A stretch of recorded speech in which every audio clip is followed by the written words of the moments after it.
games of the Wild Arms series merge the fantasy and western genres into a unique role-playing game. For the third installment, the developers at MediaVision create an entire western frontier world full of bandits and hired guns, as well as some more magical creatures, behind which looms a monumental mystery that only you can solve. The story takes place on a planet called Filgaia, which has been devastated for years. A long time ago, a civilization with advanced technology inhabited this planet, but now it's desolate and barren, with no trees or water. The inhabitants of Filgaia, including the main character, do not know that in the past there used to be water and trees, but that one event caused the planet to die. The story begins as the main characters research the history of their dead planet and discover how beautiful it was previously.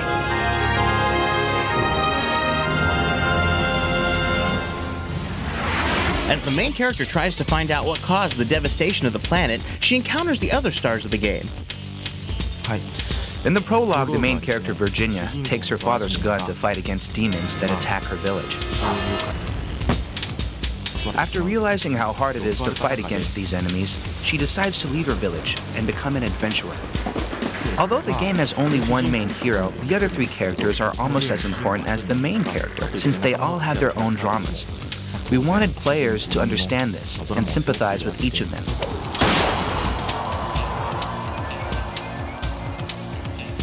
Wild Arms 3 also brings a never-before-seen graphic style to the PlayStation 2.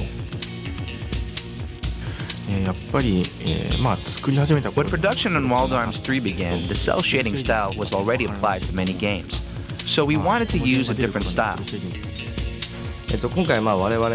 We apply tone shading, which is a general term, and draw the characters' outlines to make them look like animation. There are also diagonal lines on the shading part, which change according to the direction of the light, which we use to add texture and create a warm feeling to the graphics, like illustration. Therefore, we call it stroke shading. The PlayStation 2 made it easier for us to achieve this.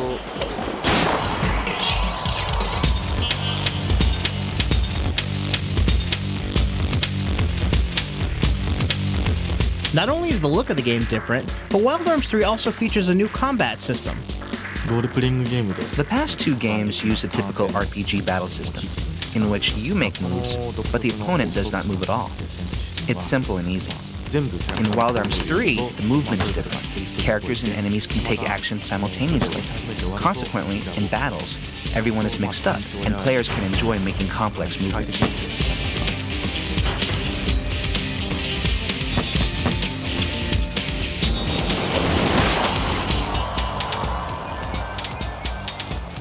The other half of your combat resources, the magic system, is based on some very Eastern concepts.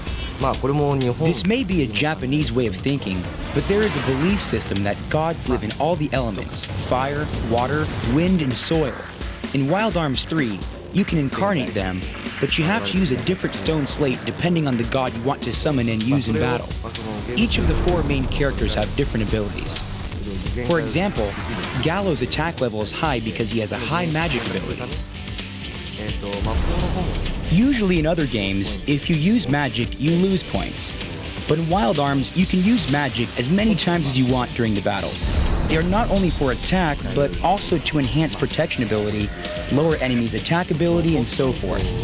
We want users to battle with creative magic combinations. As high noon approaches and the guns are drawn, you may not know who is friend or foe, but one thing's for certain, Wild Arms 3 brings the adrenaline rush of the Wild West to a classic immersive RPG world, and when the dust settles, only the strong will be left standing.